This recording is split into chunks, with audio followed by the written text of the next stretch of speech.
2025 মোট হচ্ছে আমার 18 বছর প্রায় চট্টগ্রাম টু কক্সবাজার।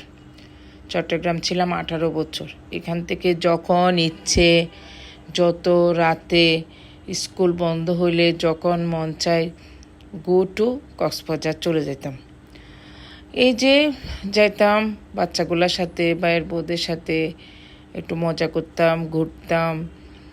এমনকি সবাই বলে কি একদিন দুজন আসোস, একবারে কক্সবাজারটা হাতে নিয়ে ফেলোস। আসলে খুব মজা করি, কারণ অল্প সময় থাকি, সবাইকে নিয়ে মজা করার চেষ্টা করি। আমি সবসময় মজা করার চেষ্টা করি, হাসি খুশি থাকার চেষ্টা করি। তো আজকে ভিডিওটা করার কারণ হচ্ছে আমার এই যে চট্টগ্রাম টু কক্সবাজার যাওয়ার সফরটা কিন্তু 2025 শেষ। আল্লাহ যদি সুস্থ রাখে, ভালো রাখে, এখন ঢাকা টু কক্সবাজার, কারণ আমি চিটং থেকে ঢাকা চলে যাচ্ছি। তো এই জন্য আমার শেষ সফর হচ্ছে চট্টগ্রাম টু কক্সবাজার। 1 বছর ধরে ট্রেন উদ্বোধন হয়েছে, কিন্তু আমি যেতে পারি নাই। এবারে ট্রেনেও আসলাম, খুবই ভালো লাগছে। মানে খুবই সুন্দর করছে, মনে হচ্ছে যখন ট্রেন স্টেশনে ঢুকছি মনে হলো একজাক্ট এয়ারপোর্টে ঢুকছি। খুবই ভালো লাগছে, পরিষ্কার পরিচ্ছন্ন। আমাদের কক্সবাজারবাসী যদি এরকম পরিষ্কার পরিচ্ছন্ন রাখে তাহলে একটা নাম হবে, ইন্টারন্যাশনাল একটা রেল স্টেশন হবে। কারণ আমি আমার বিবাহ জীবনে 26 বছর অনেক ট্রেন জার্নি করছি। আমার শ্বশুরবাড়ি কুমিল্লা, লাকসাম, চাঁদপুর, তারপর হচ্ছে সিলেট, ঢাকা। আমি অনেক 25 বছর অনেক ট্রেনে জার্নি করা হয়েছে, কিন্তু সব ট্রেনের পরিবেশ, আশপাশে পরিবেশ আর আমাদের কক্সবাজারের আশপাশে পরিবেশ, ট্রেনের পরিবেশ, ট্রেন স্টেশন খুবই আলাদা, খুবই আলাদা। যেমন সুন্দর তেমন পরিষ্কার, তেমন সৌন্দর্য করছে, একদম মনে হচ্ছে বাহিরের একটা ট্রেন স্টেশনের মতো। কিন্তু এটাকে কী করতে হবে, যত্ন নিতে হবে, পরিষ্কার পরিচ্ছন্ন রাখতে হবে। আমাদের দেশে সব করে, কিন্তু পরিষ্কারটা রাখতে পারে না।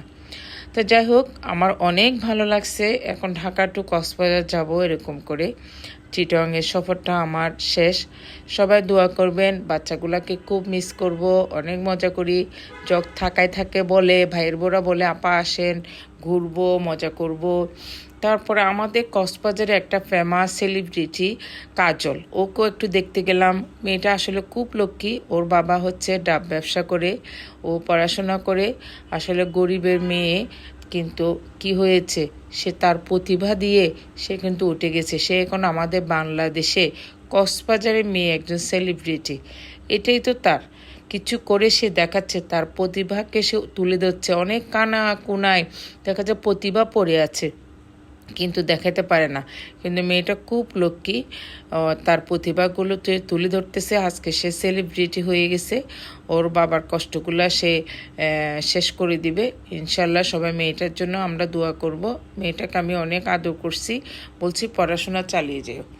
তো দেখলাম একজন ভদ্রলোক অনেক সুন্দর মাছ ধরতেছে। পুঁটি মাছগুলো শুধু লাফাচ্ছে। আসলে অনেক ভালো লাগতেছে। আমি যে রেজুহাল ব্রিজে পার হয়ে তারপর গেছি, ওখানে গিয়ে দেখলাম কাজল আছে এবং তার বাবা ডাব বিক্রি করতেছে। অনেক ওয়েদারটা তখন খুব ভালো ছিল, এক ভদ্রলোক মাছ ধরতেছে। সব কিছু মিলে বাচ্চাদেরকে নিয়ে অনেক মজা করে আসছি। সবাইকে খুব মিস করব। সবাই আমার জন্য দোয়া করবেন। আর হচ্ছে খাওয়া দাওয়া সব কিছু করে আসলাম। এবং রাত্রে সাগরটা, আমি সব সময় রাতে সাগরে পাড়ে বসে থাকতে আমার খুব ভালো লাগে, খুবই ভালো লাগে। আর হচ্ছে ওখানে একটা জায়গা আছে, ওখানে আমার পেঁয়াজু বুট খেতে আমি খুব পছন্দ করি। খেলাম, এরপরে আবার সাগর পাড়ে এসে এই সাগরে রাতের ঢেউটা, অন্ধকারে যে ঢেউটা অনুভব করা যে কী জিনিস, সেটা যায় সবাই। আর যারা যান নাই কক্সবাজারের রাত্রের সাগরের মজাটা নেবেন। সবাই মিলে একসাথে যাওয়াটা কিন্তু আলাদা একটা মজা। এবং বেশিরভাগ রাত্রে সাগরের ঢেউটা, সাউন্ড, যে ঢেউর যে শব্দটা বুকটাকে শান্ত করে দেয়। আপনার সারাটা দিন ভালো রাখবে এই ঢেউর আওয়াজটা। খুবই ভালো লাগছে। যাই হোক, 2025 ট্রেন স্টেশন আসলে অসাধারণ। আমাদের ট্রেন স্টেশন একটা ইন্টারন্যাশনাল একটা ট্রেন স্টেশন, দেখলেই মনে হচ্ছে একটা এয়ারপোর্ট, মনে হচ্ছে ইন্ডিয়া একটা এয়ারপোর্ট, হয়তো দুবাই একটা এয়ারপোর্ট, এরকম একটা এয়ারপোর্টে আমরা ঢুকছি। খুবই সুন্দর, একদম লিফট দেওয়া, একদম ভিতরে খুব গোল করে